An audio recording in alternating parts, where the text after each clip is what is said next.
Hi friends, welcome to my channel. గుళ్ళో యువరాజ్ కేదార్ ఇద్దరు కొట్టుకుంటూ ఉంటారు. నా నుండి నా గుర్తింపును లాక్కుంటావా అని యువరాజ్ అంటుండగా కేదార్ కూడా యువరాజ్ని కడుపులో కొట్టబోతూ ఉండగా ఆపండి అని సుధాకర్ పెద్దగా అరుస్తాడు. దాంతో అందరూ ఒక్కసారిగా ఆగిపోయి సుధాకర్ వైపు చూస్తూ ఉంటారు. నన్ను ఎవరు బలవంతం పెట్టలేదు, నా అంతట నేనే ఇక్కడికి వచ్చాను అని అనేస్తాడు సుధాకర్.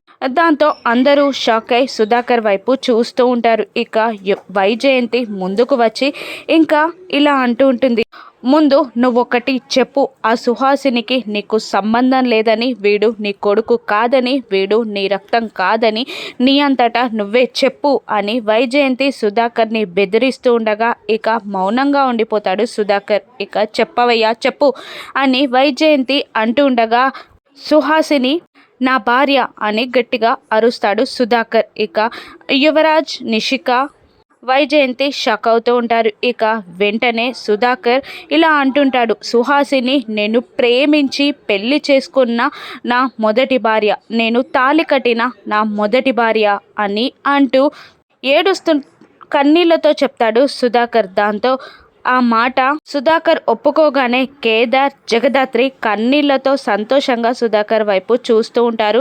తను ఒప్పుకున్నందుకు. ఇక కేదార్ ఆ ఇంటి వారసుడు. సుధాకర్ ఆ మాట చెప్పగానే యువరాజ్ షాక్ అవుతాడు. ఇక యువరాజ్ ఇప్పుడు ఏం చేస్తాడు రానున్న ఎపిసోడ్స్లో చూద్దాం.